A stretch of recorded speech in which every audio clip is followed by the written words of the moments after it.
ಆ ಹರಾಮಿಯನ್ನು ಹರಾಮ್ಕೋರ್ನನ್ನು ಅವನು ಅರೆಸ್ಟ್ ಮಾಡಬೇಕಾಗಿ ನ್ಯಾಯಾಧೀಶ ದಾನ ಮಾಡವ ಅವನಿಗೇನೆ ಶೂ ಎಸ್ತೀನಪ್ಪ ಅಂತಂದ್ರೆ ಏನ್ ಯಾವ ಮಟ್ಟಕ್ಕೆ ಬಂತು. ಇವತ್ತು 100ನೇ ಸಂಭ್ರಮಾಚರಣೆ ಮಾಡಿದ್ರು RSS ನವರು, ಒಬ್ರ ನಾಯಕ ಖಂಡಿಸಲಿಲ್ಲ. ಅದಕ್ಕೆ ಇವತ್ತಿನ ದಿವಸ ಇದು ಒಂದು ನಮ್ಗೆ ಕುತ್ತಿಗೆ ಬಂದ್ಬಿಟ್ಟ. ಇದು ಎಲ್ಲರಿಗೂ ಪತ್ರಿಕೆ ಮಾಧ್ಯಮದವರಿಗೂ ಮತ್ತು ಮೀಡಿಯಾದವರಿಗೂ ನಮಸ್ಕರಿಸುತ್ತಾ ಈ ಒಂದು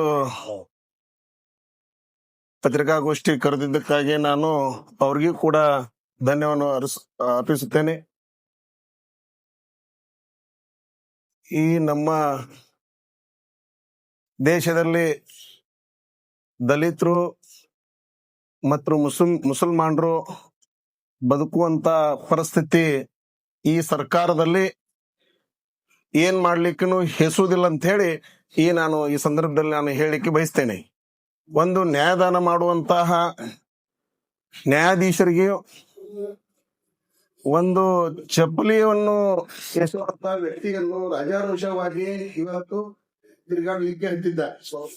ಅವನಿಗೆ ಯಾಕೆ ಈ ಸಂದರ್ಭದಲ್ಲಿ ಅವ್ರಿಗೆ ಅರೆಸ್ಟ್ ಮಾಡಿಲ್ಲ ಅನ್ನೋದು ನಮಗೊಂದು ನಮ್ಮ ಭಾರತೀಯ ಜನರಿಗೆ ಎಲ್ಲರಿಗೆ ಅಸಹ್ಯ ಆಗುವಂತ ಒಂದು ವಿಷಯ ಇದು ಸರ್ಕಾರ, ಈ ಕಾಂಗ್ರೆಸ್ ಸರ್ಕಾರ, ಈ ಬಿಜೆಪಿ ಸರ್ಕಾರದಲ್ಲಿ ಯಾವ ಕೆಲಸ ಮಾಡ್ಲಿಕ್ಕೆ ಅವ್ರು ಹೆಸುವುದಿಲ್ಲ ಅಂತೇಳಿ ನಾ ಈ ಸಂದರ್ಭದಲ್ಲಿ ನಾನು ಹೇಳಿಕೆ ಬಯಸ್ತೇನೆ. ಆ ಹರಾಮಿಯನ್ನು ಹರಾಮ್ಕೋರ್ನನ್ನು ಅವನು ಅರೆಸ್ಟ್ ಮಾಡಬೇಕಾಗಿ ನಾನು ಈ ಸಂದರ್ಭದಲ್ಲಿ ಹೇಳಿಕೆ ನಾನು ಬಯಸುತ್ತೇನೆ. ಮತ್ತು ಇನ್ನೊಂದು ಏನಪ್ಪಾ ಅಂತಂದ್ರೆ, ನಾನು ಒಂದು ಯೂಟ್ಯೂಬ್ ನಲ್ಲಿ ಒಬ್ಬರಿಗೆ ನೋಡ್ದೆ. ನಾನು ಏನಂತ ನೋಡಿದೆಪ್ಪ ಅಂತಂದ್ರ, ದಲಿತರಿಗೆ ಮುಸಲ್ಮಾನರಿಗೆ ನಮ್ದು ಟಾರ್ಗೆಟ್ ಅಂತ ಹೇಳ್ತಾರ. ಅವ್ರು ಈ ತರ ಹೇಳ್ತಾರಪ್ಪ ಅಂತಂದ್ ಬಳಕ ನಾವು ಇದು ಬಹಳ ಯೋಚನೆ ಮಾಡ್ಬೇಕಾಗ್ಯದ. ಅಂಬೇಡ್ಕರ್ ಬಗ್ಗೆ ತಾವ್ ಏನಾರ ಅವ್ರ ಬಗ್ಗೆ ಹೊಗಳಿದರೆ ನಮಗೆ ಸಹಿಸ್ಕೊಳ್ಳಿಕ್ಕೆ ಆಗೋದಿಲ್ಲ. ಅದಕ್ಕ ನೀವು ಆ ತರ ಮಾತಾಡ್ಲಿಕ್ಕೆ ಹೋಗ್ಬೇಡ ಅಂತ ಹೇಳಿ ಈ ಮಾತನ್ನು ನಾನು ಯೂಟ್ಯೂಬ್ ನಲ್ಲಿ 2 ದಿವಸ ಹಿಂದ್ಗಡೆನ ಕೇಳಿದ್ದೀನಿ. ಅಂತ ಒಂದು ಪರಿಸ್ಥಿತಿ ಬಂದದ. ಅದರ ಸಲುವಾಗಿ ನಾನು ಈ ಬಿಜಾಪುರ ಬಂದ ಆಚರಣೆ ಸಲುವಾಗಿ ನಾವು ಎಲ್ಲರೂ MMDC ಅವರಾಗ್ಲಿ, ನಮ್ಮ ಬಿಜಾಪುರ ಸಮಸ್ತ ಎಲ್ಲರೂ ಕೂಡಿ ನಾವು ಬಂದು ಹೋರಾಟ ಮಾಡ್ಲಿಕ್ಕೆ ನಾವು ಸಿದ್ಧಿದ್ದೇವೆ ಅಂತೇಳಿ ನಾನು 2 ಮಾತನ್ನು ಮುಗಿಸ್ತೇನೆ. ದಾನ ಮಾಡವ ಅವನಿಗೇನೆ ಶೂ ಎಸ್ತೀನಪ್ಪ ಅಂತಂದ್ರೆ ಏನ್ ಯಾವ ಮಟ್ಟಕ್ಕೆ ಬಂತು. ಶಾಂತಿ ತೋಟ ಅಂತ ಹೇಳಿ ಇದೇ ಸದ್ಯಕ್ಕೆ ಒಬ್ರು ಕೇಳಾಕತ್ತಾರ. ನಮ್ಮ ಭಾರತ ದೇಶದಲ್ಲಿ ನಾವು ಶಾಂತಿ ತೋಟ ಇದು ಯಾರು ಇಶ್ಯೂ ದೊಡ್ಡ ಮಾಡಾಕತ್ತಾರ? ಯಾರು ಮಾಡಾಕತ್ತಾರ? ನಮ್ಮಿಂದ ಆಗ್ಲಾಗತ್ತವ್ರೆ. ಏನಪ್ಪಾ ಒಬ್ರು ಯಾರೋ ಒಂದು ಕಲೀಲಾರ್ದವ ಏನೋ ಒಗದಾನ, ಏನೋ ಒಂದು ಆರೋಪಿ ಒಗದಾನ ಅಂತ ತಿಳ್ಕೋಬಹುದು. ಪ್ರಜ್ಞಾವಂತನ ಒಗಿತಾನಪ್ಪ ಅಂತಂದ್ರೆ ಯಾವ ಮಟ್ಟಕ್ಕೆ ಬಂದದ ಇವತ್ತು ಈ ಸರ್ಕಾರದಲ್ಲಿ? ಅದೇ ಒಂದು ನೋಡ್ರಿ, ಮೊನ್ನೆ ಒಂದು ಐ ಲವ್ ಮೊಹಮ್ಮದ್ ಅಂತ ಹೇಳಿ ಅದಕ್ಕೆ ಅವನಿಗೆ ಜೈಲಿಗೆ ಹಾಕ್ತಾರ. ಬರೀ ಒಂದು ವರ್ಡ್ ಕಂದಿದ್ದು ಇವ ಶೂ ಎಸ್ತಕ್ಕೆ ಅದು ನ್ಯಾಯಾಧೀಶ ಶೂ ಎಸಿತಾನ. ಸಂವಿಧಾನ ಅಪಮಾನ ರೀ. ಹೆಂಗ್ರಿ ಇದು? ಟೋಟಲಿ ಸಂವಿಧಾನ ಮತ್ತಿಬ್ರು ಮಾತಾಡೋದು. ಬಾಬಾ ಸಾಹೇಬ್ ಅಂಬೇಡ್ಕರ್ ಬಗ್ಗೆ ಮಾತಾಡೋದು.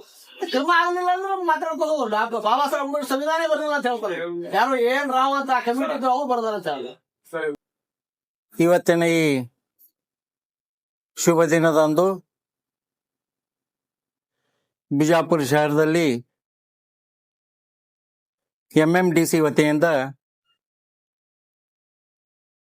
ಪತ್ರಿಕಾಗೋಷ್ಠಿ ಅಂಗವಾಗಿ ಈ ವೇದಿಕೆ ಮೇಲೆ ಕುಳಿತಂತ ಯಾವತ್ತು ನನ್ನ ಅಣ್ಣ ತಮ್ಮಂದಿರೇ ಮತ್ತು ಹಲವಾರು ಸಂಘ ಸಂಸ್ಥೆಯ ಹಿರಿಯರೇ ಮತ್ತು ಎದುರಿಗೆ ಕುಳಿತಂತ ಯಾವತ್ತು ಸೋಷಿಯಲ್ ಮೀಡಿಯಾ ಮತ್ತು ಫೇಸ್ಬುಕ್ನ ನನ್ನ ಆತ್ಮೀಯ ಬಂಧುಗಳಿಗೆ ಪ್ರಪ್ರಥಮವಾಗಿ ನಿಮ್ಮೆಲ್ಲರಿಗೆ ನಾನು ನಮಸ್ಕರಿಸುತ್ತೇನೆ.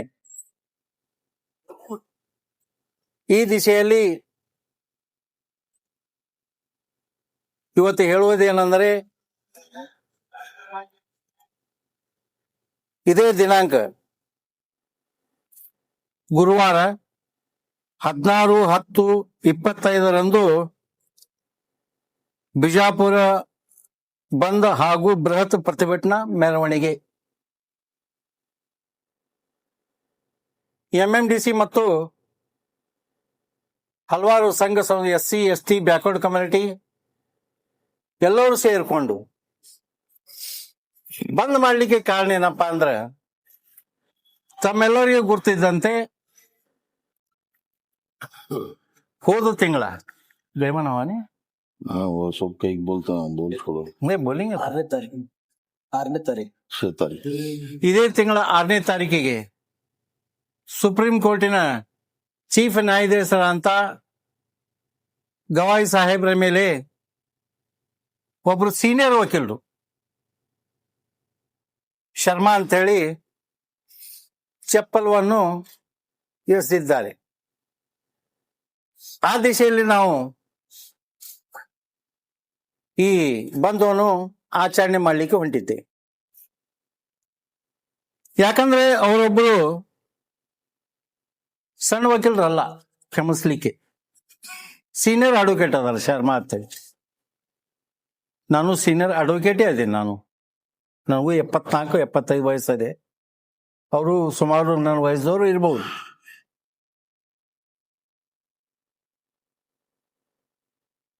ಕಾನೂನು ಅರ್ಥವರು ಈ ರೀತಿಯಿಂದ ಮಾಡುವುದು ಸರಿನಾ? ಮತ್ತು ಇಷ್ಟಾದರೂ ಸಹಿತ ಅವರ ಮೇಲೆ ಏನು ಕ್ರಮ ಕೈಕೊಂಡ್ರ? ಅವ್ರಿಗೇನು ಅರೆಸ್ಟ್ ಮಾಡಿದಾರ?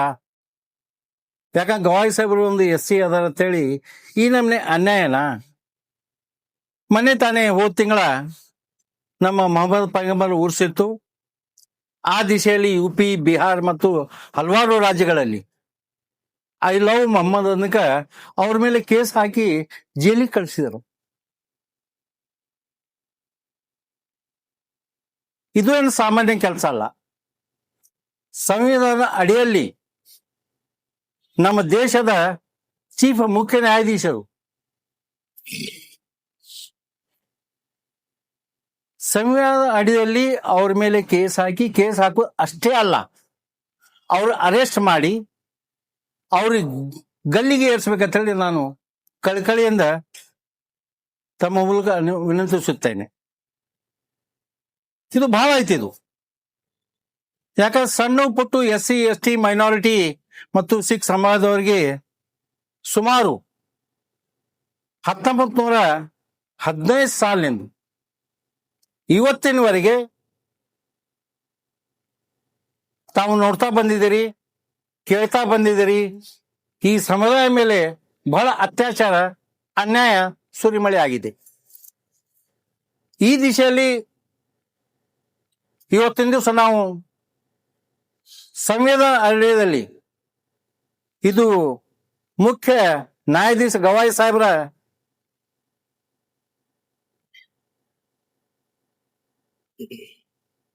ಮರ್ಯಾದೆ ಅಲ್ಲ, ಇದು ಬಾಬಾ ಸಾಹೇಬ್ ಅಂಬೇಡ್ಕರ್ ಸಂವಿಧಾನ ಬರೆದಂತ ಅವ್ರದ ಅಪಮಾನ ಆಗಿದೆ. ಅದಕ್ಕೋಸ್ಕರ ಅವ್ರ ಮೇಲೆ, ಆ ಶರ್ಮಾ ವಕೀಲರ ಮೇಲೆ ಕಠಿಣ ಕ್ರಮ ತೆಗೆದುಕೊಂಡು ಅವರಿಗೆ ಗಲ್ಲಿಗೇರಿಸ್ಬೇಕಂತ ಹೇಳಿ ನಾನು ಕಳಕಳಿಯ ವಿನಂತಿ ಮಾಡಿಕೊಳ್ಳುತ್ತೇನೆ. ಯಾಕಂದ್ರೆ ಏನೋ ಆಗಲಿ, ಇವತ್ತು ಸೋಷಿಯಲ್ ಮೀಡಿಯಾ ಮುಖಾಂತರ, ಫೇಸ್ಬುಕ್ ಮುಖಾಂತರ ಇವೆಲ್ಲ ಏನು ಸೀರಿಯಸ್ ಮ್ಯಾಟರ್ಸ್ ಏನು ಅದಾವಲ್ಲ, ಈ ಅನ್ಯಾಯದ ಸುರಿಮಳಿ SC, ST, ಬ್ಯಾಕ್ವರ್ಡ್ ಮೈನಾರಿಟಿ ಮತ್ತು ಸಿಖ್ ಸಮುದಾಯ ಮೇಲೆ ಅನ್ಯಾಯ ಆದಂತ ಇವು ಮೇನ್ ಮೀಡಿಯಾದಲ್ಲಿ ಬರಂಗಿಲ್ಲ ಇದು. ಯಾಕಂದ್ರೆ ಮೇನ್ ಮೀಡಿಯಾ ಅವರಲ್ಲಿ ಎಲ್ಲ ಮಾರಾಟ ಆಗ್ಬಿಟ್ಟು ಅವ್ರಲ್ಲಿ ಹಿಡಿತದಲ್ಲಿ ಅದಾರ. ಅವ್ರು ಹೇಳ್ತಾರೆ ಅಷ್ಟೇ, ಅವ್ರು ಕುಣಿತಾರೆ ಅಷ್ಟೇ, ಬರೀತಾರೆ ಅಷ್ಟೇ, ಹೇಳ್ತಾರೆ. ಬಟ್ ಇವತ್ತಿನ ದಿವಸ ಸೋಷಿಯಲ್ ಮೀಡಿಯಾ ಭಾಳ ಫಾಸ್ಟ್ ಆಗಿ ಬೆಳ್ಳೆ ಆಗ್ತದ. ತಕ್ಷಣ ದಿನನಿತ್ಯ ಏನು ಸಮಸ್ಯೆ ಆಗ್ತದೆ, ಇದು ಜನರು ನಾವು ಎಲ್ಲರೂ ತಿಳಿದುಕೊಳ್ಳುವುದು ಸೋಷಿಯಲ್ ಮೀಡಿಯಾ ಮತ್ತು ಫೇಸ್ಬುಕ್ ಮುಖಾಂತರ. ಮೇನ್ ಮೀಡಿಯಾ ಯಾವ ಪೇಪರ್ಗಳು ಓದ್ಲಿಕ್ಕೂ ಹೋಗ್ಬಾರ್ದು. ಅದ್ರಲ್ಲಿ ಬರೀ BJP ಮತ್ತು RSS ಕಾರ್ಯಕ್ರಮಗಳು ಇರ್ತಾವ, ಮತ್ತೇನೂ ಇರಲ್ಲ, ಬೇರೆ ಕಾರ್ಯಕ್ರಮನೂ ಇಲ್ಲ. ಅದಕ್ಕೆ ಇವತ್ತಿನ ದಿವಸ ಇದು ಒಂದು ನಮ್ಗೆ ಕುತ್ತಿಗೆ ಬಂದ್ಬಿಟ್ಟ. ಇದು ಇಡೀ ವಿಶ್ವದಲ್ಲಿ ಭಾರತ ದೇಶ ಎಲ್ಲ ದೇಶಗಳು ಬೇಸರ ಪಡ್ಲಾಕತ್ತ. ಅನ್ಯಾಯದ ಸುರಿಮಳೆ ಆಗುವುದರಿಂದ ಮೊನ್ನೆ ತಾನೇ ಹೋದ ವರ್ಷ ಯಾವ ತರದ ನೇಪಾಳನಾಗ ಐತಲ್ರಿ ಆ ತರದ ನಮ್ಮ ಭಾರತ ದೇಶದಲ್ಲಿ ಆಗುದು ಮುಖ್ಯ ಅದ ಈಗ. ಅದಕ್ಕೆ ನಾನು ಇಲ್ಲಿ ನಡೆದಂತ ಯಾವತ್ತು ಎಲ್ಲ ಸಂಘಟನೆಗಳಿಗೆ, ವಿಶೇಷವಾಗಿ SC ST backward community, minority, Sikh ಸಮುದಾಯವರಿಗೆ ನಾನು ವಿನಂತಿಸಿ ಮಾಡಿಕೊಳ್ತೇನೆ, ನಾವೆಲ್ಲರೂ ಒಗ್ಗಟ್ಟಾಗಿರ್ಬೇಕು. ಯಾಕಂದ್ರೆ ಇದನ್ನು ಮುಖ್ಯವಾಗಿ ದಲಿತರು ಮಾಡಬೇಕಾಗಿತ್ತು. ಅವ್ರು ಯಾಕೆ ಮಾಡ್ಲಿಲ್ಲ ನನಗೆ ತಿಳಿದಿಲ್ಲ. ಅವರೇ ಮಾಡೋದು. ಅಲ್ಲ, ಮೀಟಿಂಗ್ ಆಗ್ಯದಲ್ರಿ? ಆಗ್ಯದ. ಸಾರಿ ಪಾಂಪ್ಲೆಟ್ ಅವ್ರದ್ದು ಮೀಟಿಂಗ್ ಆಗ್ಯದ. ನಾವು ನೇತೃತ್ವದಾಗಿ ಅವ್ರ ನೇತೃತ್ವದಲ್ಲಿ ಅವರು ಸಹೋದ್ಯೋಗಾಗಿ ನಾವೆಲ್ಲರೂ ಕೂಡಿಕೊಂಡು ಇದೇ ದಿನ ಗುರುವಾರ 16 ತಾರೀಕಿಗೆ 16/10/25 ಸಿದ್ದೇಶ್ವರ ಗುಡಿ ಮುಖಾಂತರ ಬಿಜಾಪುರ ಶಹರ ಸಂಪೂರ್ಣವಾಗಿ ಬಂದ್ ಮಾಡ್ಬೇಕಂತ ನಾನು ಕಳ್ಕಳಿಯಿಂದ ಕೇಳ್ಕೊತೇನೆ. ಬಂದ್ ಮಾಡ್ಲಿಕ್ಕಂದ್ರೆ ಏನಾದ್ರೂ ಅನಾಹುತಗಳು ಆದ್ರೆ ನಾವು ಅದಕ್ಕೆ ನಾವು ಸಂಬಂಧ ಬಿಡುವುದಿಲ್ಲ. ದಯವಿಟ್ಟು ನಾನು ವಿನಂತಿ ಮಾಡಿಕೊಳ್ಳುತ್ತೇನೆ, ಈ ವೇದಿಕೆ ಮುಖಾಂತರ ಎಲ್ಲ ಮರ್ಚೆಂಟ್ ಅಸೋಸಿಯೇಷನ್ದವರು, APMC ಅವರು, ಕಿರಾಣಾ ಮರ್ಚೆಂಟ್ಸ್, ಕಪಡಾ ಮರ್ಚೆಂಟ್ ಮತ್ತು ಬಂಗಾರ ಅಂಗಡಿಯವರು ಮತ್ತು ಹಲವಾರು ವ್ಯಾಪಾರಸ್ಥರು ಆ ದಿವಸ ದಯವಿಟ್ಟು ಒಂದು ಸಂವಿಧಾನ ಅಡಿಯಲ್ಲಿ ಒಂದು ಮನುಷ್ಯತ್ವದ ಮೇಲೆ ನಾವು ಬಂದ್ ಮಾಡ್ಲಿಕ್ಕೆ ಹೊಂಟಿದ್ದೇವೆ. ಅದಕ್ಕೋಸ್ಕರ ತಾವು ಎಲ್ಲರೂ 16 ತಾರೀಕಿಗೆ ಗುರುವಾರ ದಿವಸ ಸಂಪೂರ್ಣ ಬಿಜಾಪುರ ಬಂದ್ ಮಾಡ್ಬೇಕಂತೇಳಿ ನಾನು ಕಳಕಳಿಯಿಂದ ಕೇಳ್ಕೊತೇನೆ.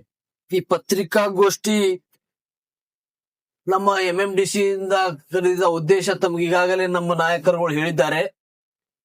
ವಿಷಯ ಏನು, 6ನೇ ತಾರೀಕು ದಿವಸ ರಾಕೇಶ್ ಕಿಶೋರ್ ಒಬ್ಬ ವಕೀಲ ಹೈಕೋರ್ಟ್ ನಲ್ಲಿ ಕೆಲವೊಂದು ಅನೌಪಚಾರಿಕ ಕಾರ್ಡ್ಗಳನ್ನು ಕೊಟ್ಟು ಏನಂತಂದ್ರೆ ಮಾರಿಷಸ್ ನಲ್ಲಿ ಚೀಫ್ ಜಸ್ಟಿಸ್ ಇವರು UP ಯಲ್ಲಿ ನಡೆಯುವಂತ ಬೋಲ್ಡಿಯನ್ ಸರ್ಕಾರ ಬಗ್ಗೆ ಟೀಕೆ ಮಾಡಿದಕ್ಕಾಗಿ ಮತ್ತು ಒಂದು ಮಧ್ಯಪ್ರದೇಶದ PIL ನಲ್ಲಿ ವಿಷ್ಣು ಭಗವಾನದ ಒಂದು ಮೂರ್ತಿಯನ್ನು ರಿಪೇರಿ ಮಾಡೋ ಸಲುವಾಗಿ PIL ಹಾಕಿದ್ದಕ್ಕಾಗಿ ಬೇರೆ ವಕೀಲ ಹಾಕಿದಂತ PILಗೆ ಇವರು ಅದರ ಒಂದು ಶಿಟ್ ಅನ್ನು ತೋರಿಸಿ ಇನ್ನೂ ಕೆಲವೊಂದು ಹಲವಾರು ಕಾರ್ಡ್ಗಳನ್ನು ಕೊಟ್ಟು ಸನಾತನ ಧರ್ಮ ಇದು ಸಹಿಸುವುದಿಲ್ಲ ಅಂತ ಹೇಳಿ ಆ ಕುರ್ಚಿಗೆ ಆ ಶೂ ಅನ್ನು ಒಗಿತಾರೆ. ಆ ಶೂ ಅನ್ನು ಬೇರೆ ಜಡ್ಜ್ ಬಲ್ಲಿ ಹೋಗ್ತದೆ. ಅವಾಗ ಮತ್ತೆ ಹೇಳ್ತಾನೆ, ಇದು ನಾನು ನಿಮಗೆ ಒಗ್ದಿಲ್ಲ, ಆ ಜಸ್ಟಿಸ್ BI ಗವಾಯಿ ಇವರಿಗೆ ಒಗ್ದೀನಿ ಅಂತ ಸ್ಪಷ್ಟವಾಗಿ ಹೇಳ್ತಾನೆ. ಆದ್ರೆ ನಾವು ಇದರಿಂದ ಅರ್ಥ ಮಾಡಿಕೊಳ್ಬೇಕು ಅವ್ರ ಉದ್ದೇಶ ಏನಿದೆ ಅಂತ ಹೇಳಿ. ಇವತ್ತು ದೇಶದಲ್ಲಿ ದೇಶಕ್ಕಿಂತ ಧರ್ಮ ದೊಡ್ಡದಾಗ್ತಾ ಇದೆ. ಅವರೇ ಹೇಳ್ತಾರೆ, ಪಕ್ಷಕ್ಕಿಂತ ದೇಶ ದೊಡ್ಡದು, ಧರ್ಮಕ್ಕಿಂತ ದೇಶ ದೊಡ್ಡದು ಅಂತ. ಆದರೆ ಅವ್ರ ನಡವಳಿಕೆಯಲ್ಲಿ ಇವತ್ತು ದೇಶ ಮುರಿದವ್ರ ಕಲ್ಪನೆ ಇಲ್ಲ. ಅವರು ಕೇವಲ ಹಿಂಸಾಚಾರ ಮಾಡುವುದು, ದೇಶದಲ್ಲಿ ಅರಾಜಕತೆ ಸೃಷ್ಟಿಸುವುದು ಮತ್ತು ಸೋದರತ್ವ ಭಾವನೆ ಕೆಡಿಸುವಂತ ಹೊನ್ನಾರ ಈ ದೇಶದಲ್ಲಿ ನಡೀತಾ ಇದೆ. ನಾವು ಕಾಣಬಹುದು ಇವತ್ತು ಈ RSS ನವರು ಮತ್ತು BJPಯವರು ಆ ಕ್ರಮವನ್ನು ಒಬ್ಬ ನಾಯಕ ಖಂಡಿಸಲಿಲ್ಲ, ಮೋದಿಯನ್ನು ಹೊರತುಪಡಿಸಿ. ಮೋದಿ ಅವರು ಅದನ್ನು ಸಹಿತ ಅವರು 9 ತಾಸದ ನಂತರ ಪ್ರತಿಕ್ರಿಯೆ ಕೊಡ್ತಾರೆ. ಆದ್ರೆ ವಿಪರ್ಯಾಸ ಏನಂತಂದ್ರೆ ಇನ್ನು ಉಳಿದ ಬೇರೆ ನಾಯಕರು ಯಾರು ಇವತ್ತು 100ನೇ ಸಂಭ್ರಮಾಚರಣೆ ಮಾಡಿದ್ರು RSS ನವರು, ಒಬ್ಬರ ನಾಯಕ ಖಂಡಿಸಲಿಲ್ಲ. ಅದಕ್ಕಾಗಿ ನಾವು ಎಲ್ಲರೂ ಜಾಗೃತರಾಗಬೇಕಾದೆ. ಯಾರ್ಯಾರು ಹಿಂದುಳಿದ ವರ್ಗದವರು, ದಲಿತರು, ಮುಸ್ಲಿಮರು, ಕ್ರಿಶ್ಚಿಯನ್ನರು, ಬೌದ್ಧರು ಎಲ್ಲರೂ ಜಾಗೃತರಾಗಬೇಕು. ಅವ್ರು ಇರುವುದು ಕೇವಲ 15% ಜನ, ನಮ್ಮ 85% ಜನದ ಮೇಲೆ ಆಡಳಿಕೆ ಮಾಡ್ತಾ ಇದ್ದಾರೆ. ಇದು ಇಂದಿನಿಂದಲ್ಲ, ಬ್ರಿಟಿಷ್ ಕಾಲಕ್ಕಿಂತ ಮುಂಚಿತಲ್ಲಿಯೂ ಸಹಿತ ಇದೇ ನಡೀತಾ ಇದೆ. ಅದಕ್ಕಾಗಿ ಇದು ಖಂಡನಾರ್ಹ. ಅದಕ್ಕಾಗಿ ವಿಜಯಪುರ ಬಂದೇನು ಕರೆ ಕೊಟ್ಟಿದ್ದಾರೆ ನಮ್ಮ ದಲಿತ ಸಂಘಟನೆಗಳು ಮತ್ತು ಇತರೆ ಸಂಘಟನೆಗಳು, ಅದಕ್ಕೆ ನಾವು ಸಂಪೂರ್ಣವಾಗಿ ಈ ನಮ್ಮ MMDC ಅವರು ಸಂಪೂರ್ಣವಾಗಿ ಬೆಂಬಲವನ್ನಿತ್ತು ಈ ಬಿಜಾಪುರ ಬಂದನ್ನು ಯಶಸ್ವಿಗೊಳಿಸ್ತೇವೆ ಮತ್ತು ನಾವು ಜನರಲ್ಲಿ ಆಗ್ರಹಪಡಿಸುತ್ತೇನೆ, ತಾವು ನಮಗೆ ಸಾಥ ಕೊಟ್ಟು ಈ ಬಂದವನ್ನು ಯಶಸ್ವಿ ಮಾಡಬೇಕು ಮತ್ತು ಈ ಮುಂದಿನ ದಿನಮಾನಗಳಲ್ಲಿ ಭಾರತಾದ್ಯಂತ ಈ ಬಂದವನ್ನು ಆಚರಣೆ ಮಾಡುವಂತ ವ್ಯವಸ್ಥೆ ಆಗಬೇಕಂತ ಈ ಮೂಲಕ ತಮ್ಮಲ್ಲಿ ನಾನು ಆಗ್ರಹಪಡಿಸುತ್ತೇನೆ. ನಾಳೆ ಬರುವಂತ 16ನೇ ತಾರೀಕಿಗೆ ಏನ್ ಬಂದ್ ಕರೆ ಕೊಟ್ಟಾರ ದಲಿತ ಸಮಾಜದ ಎಲ್ಲಾ ಸಂಘಟನೆಗಳು, ಅದಕ್ಕೆ ನಮ್ಮ MMDC ಕಡೆಯಿಂದ ನಮ್ದು ಸಂಪೂರ್ಣ ಬೆಂಬಲ ಇರ್ತದ. ಅದೇ ರೀತಿ ಬಿಜಾಪುರ ನಗರದ ಎಲ್ಲಾ ಸಮಾಜದ ನಾಯಕರು, ಸಮಾಜದ ಮುಖಂಡರು ಎಲ್ಲರೂ ಕೂಡಿ ಈ ಒಂದು ಭಾಗದಲ್ಲಿ ತಾವು ಸಂಪೂರ್ಣ ಬೆಂಬಲ ನೀಡಬೇಕಂತೇಳಿ ಕಳಕಳಿ ವಿನಂತಿ ಪೂರ್ವಕವಾಗಿ ಕೇಳ್ಕೊತೀವಿ. ಅದೇ ರೀತಿ ಪತ್ರಿಕಾ ಮಾಧ್ಯಮ ಮತ್ತು ಇಲೆಕ್ಟ್ರಾನಿಕ್ ಮೀಡಿಯಾದವರು ಕೂಡ ಈ ಒಂದು ದಿಶೆಯಲ್ಲಿ ಈ ಆಗಿದ್ದು ಘಟನೆ ಬಹಳ ಏನಂತಾರ ಅದಕ್ಕೆ ಬಹಳ ನಾಚಿಗಿಡಿ ಸಂಗತಿ ಅದ. ದಯವಿಟ್ಟು ತಾವು ಕೂಡ ಇದಕ್ಕೆ ಬೆಂಬಲಾರ್ಥವಾಗಿ ನಿಲ್ಬೇಕಂತ ಹೇಳಿ ಕಳಕಳಿ ಮನವಿ ಮಾಡ್ತೀನಿ.